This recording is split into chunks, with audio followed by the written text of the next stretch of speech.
Okay. Well, it shows that we are on one end. Let's see. Look at my phone. If you guys are paying attention and we are live, just laugh with this because we're seriously having challenges today because Zoom is really a disaster with Facebook Lives lately.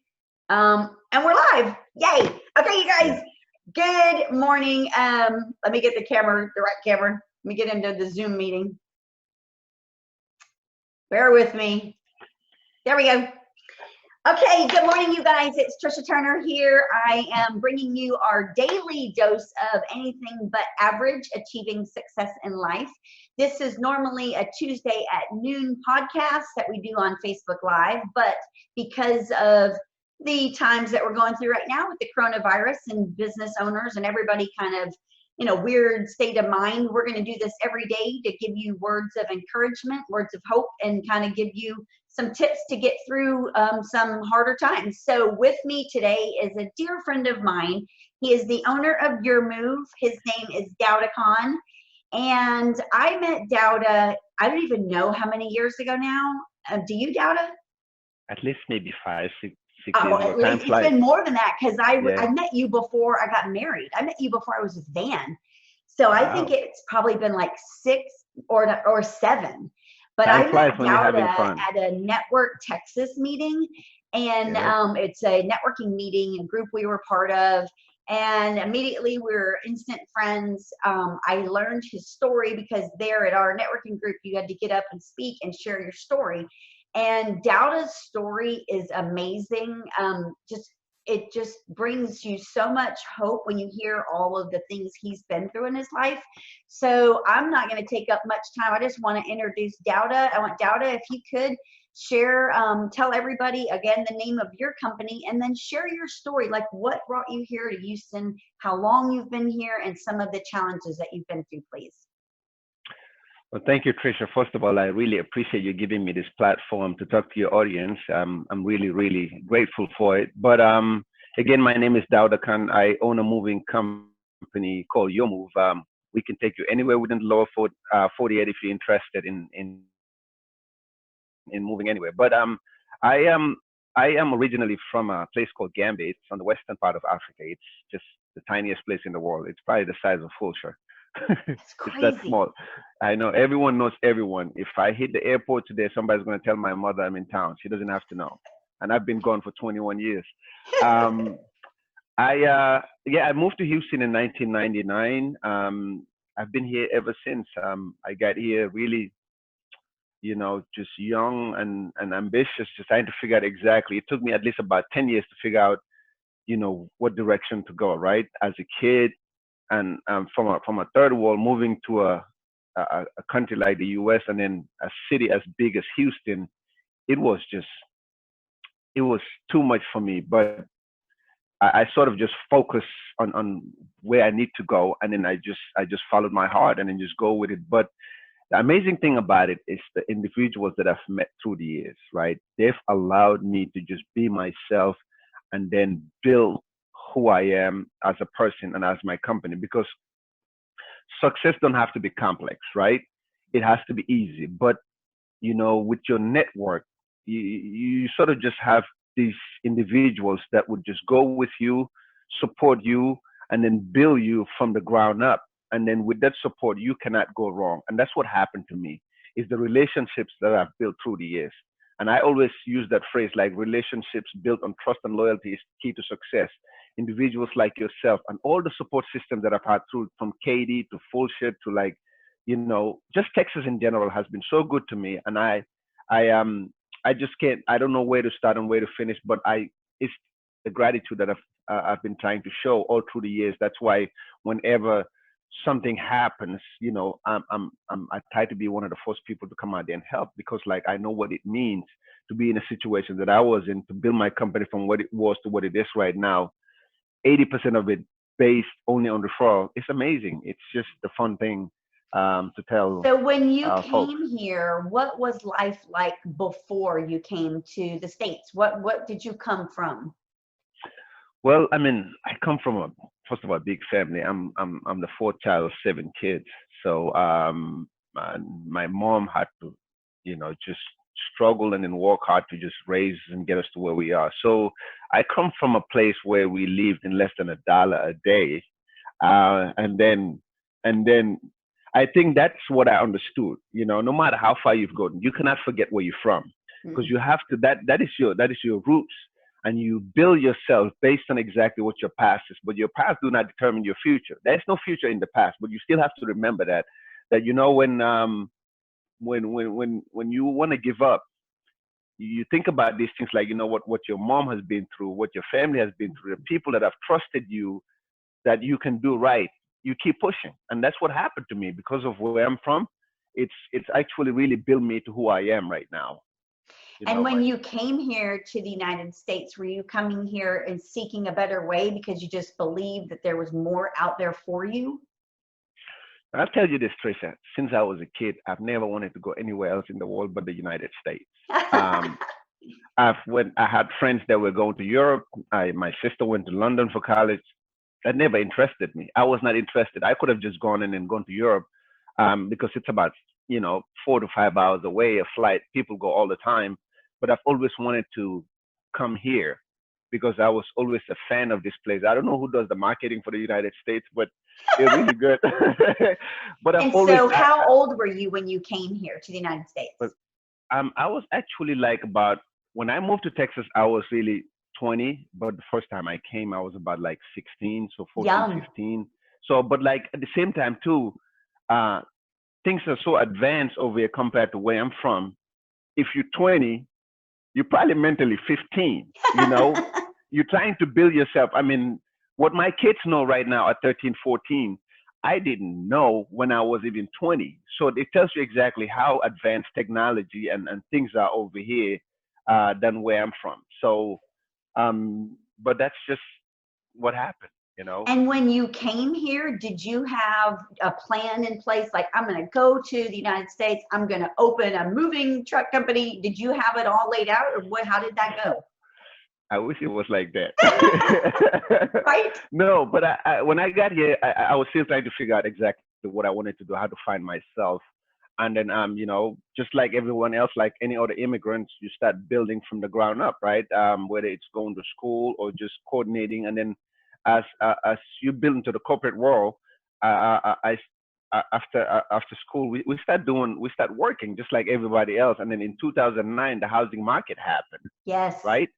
And it just hit me hard. The company I was working for went under, just like So most at that companies. time, did you own your own company, or were you working for someone? I was working for someone. So Okay. for the first 10 years that I was in Texas, I was working for someone. At least I would Okay. say at least 8 years. And then in 2008, 2009, the housing market happened. And back then I had my family and I have a home.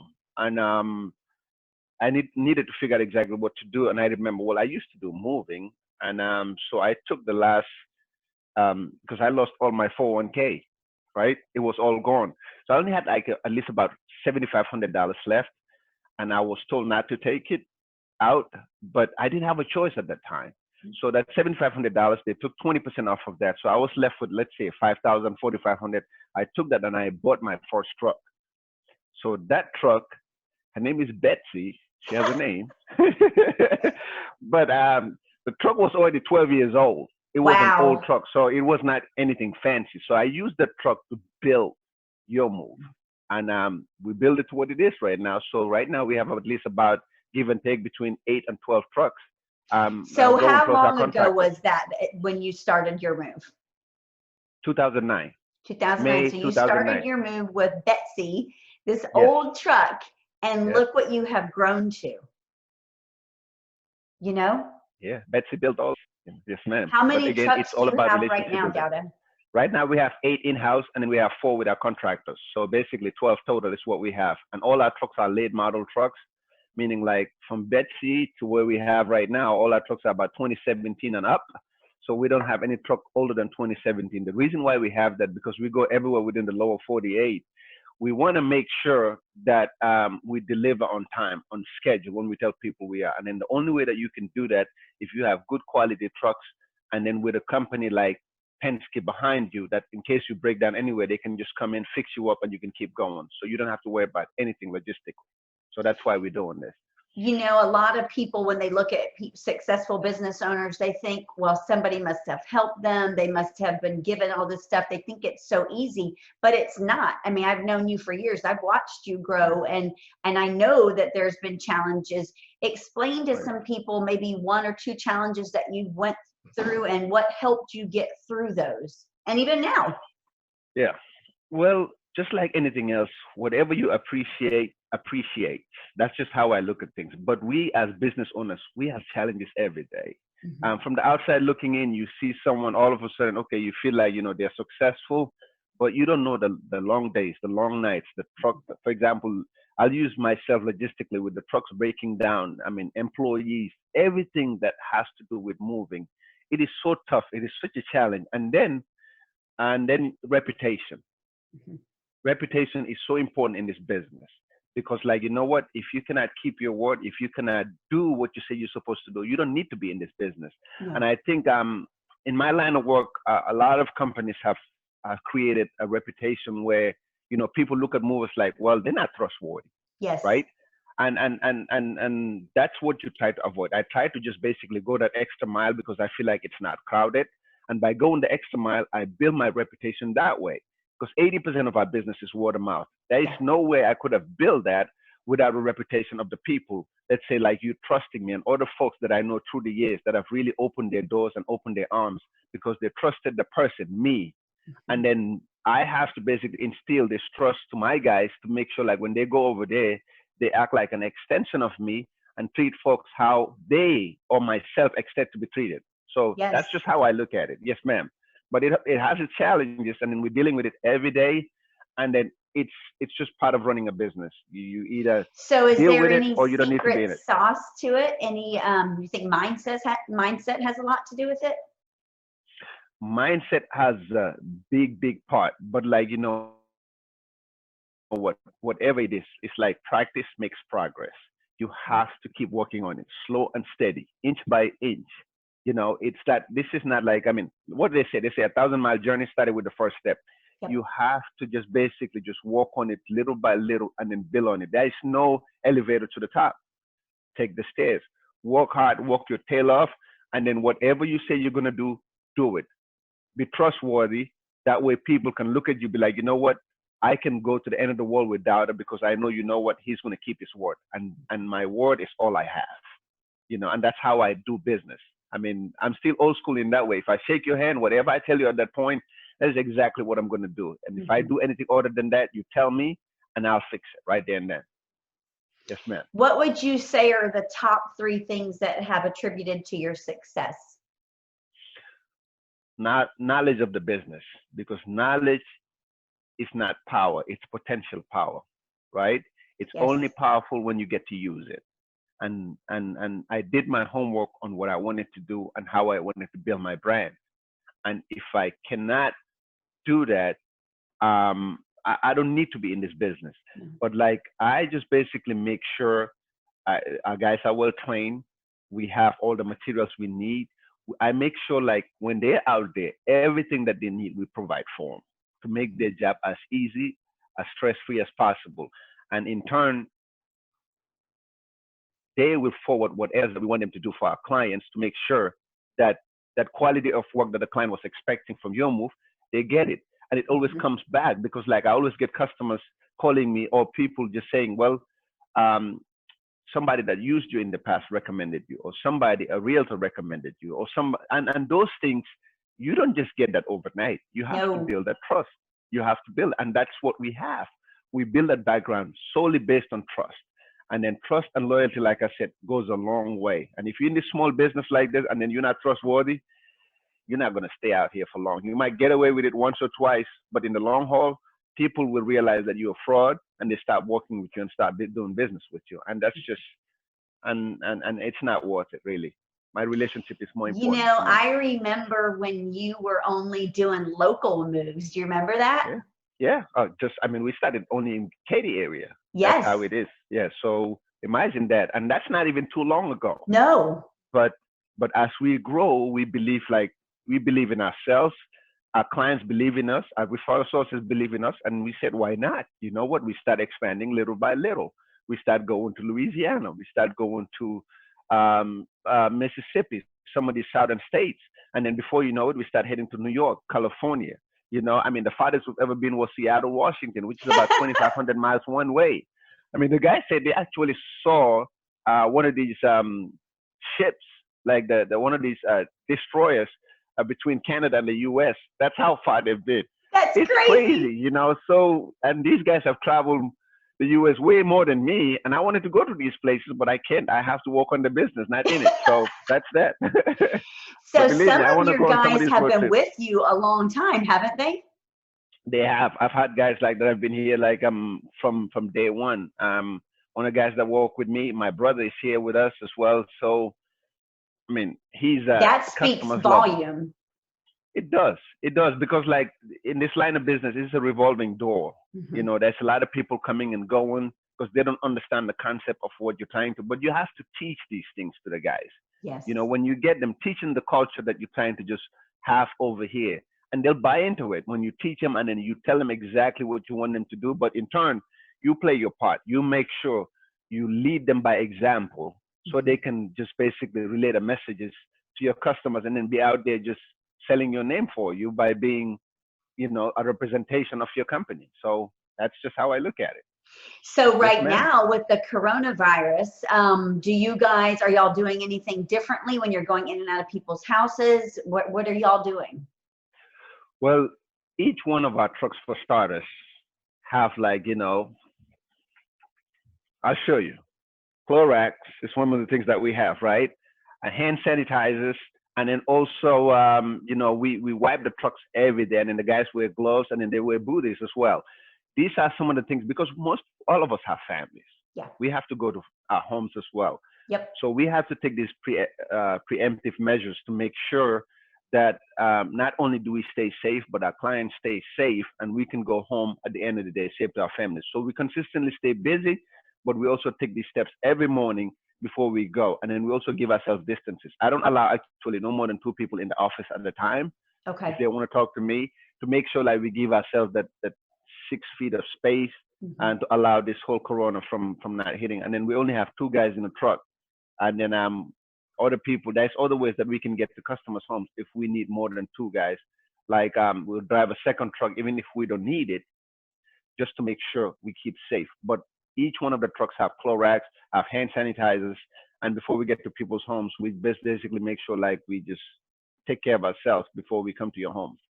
So because you're nationwide and you're going state to state, do you have any fear when you're going into, say, these upper states, where New York, New Jersey, where things are a little bit more, you know, creepy there or crazy?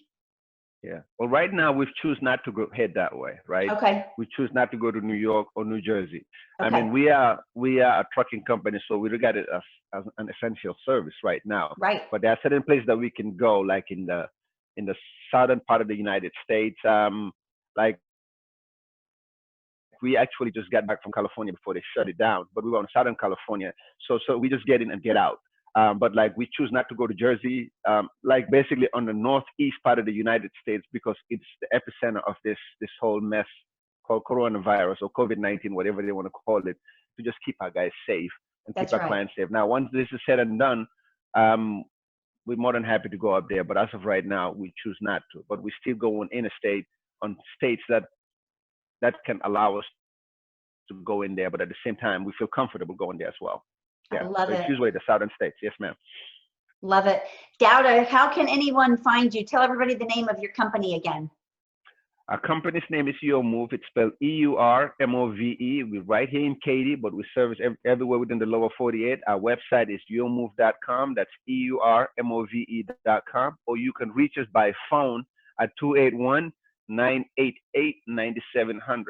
So I love it. we're here to I'll help. put Dawda's information down in the comments below. Y'all, I've known Dawda, like I said, for years. I refer all of my clients to him. My whole organization refers everybody to him because we trust him. I have had countless people just praise him and how well he handled all of their belongings. He comes and meets with them personally. Everybody that works for him is respectful. So definitely anybody out there looking to move their home or office, Dawda is your guy for sure in your move. Thank you for being here, Dawda. No problem. But before I go, I wanted to just basically take a minute to just thank you, first of all, for this platform, but also like just for being who you are. You know, it's there's just certain things about you. Your integrity speaks for itself. You know, your words, your actions, your thoughts, your characters, your habits, all these things that you have, I just make you this amazing person that people love you. You continue to do what you're doing, and then you'll continue to flourish, and then you continue to grow, not only personally but professionally. Everyone that I talked about, Trisha Turner, all they say is just good and amazing things about you. So it Thank you. speaks volume of who you are as a person. And then if you're looking at buying your homes or selling them, this is the lady that you need to talk to. You call anybody else, you're wasting your own time. Trisha, I thank you love it. Thank you so much for so your much, time. I Dawda. appreciate it. Yes, ma'am. Stay safe. Be careful out there, okay? Stay safe, you guys. Bye, y'all. Bye.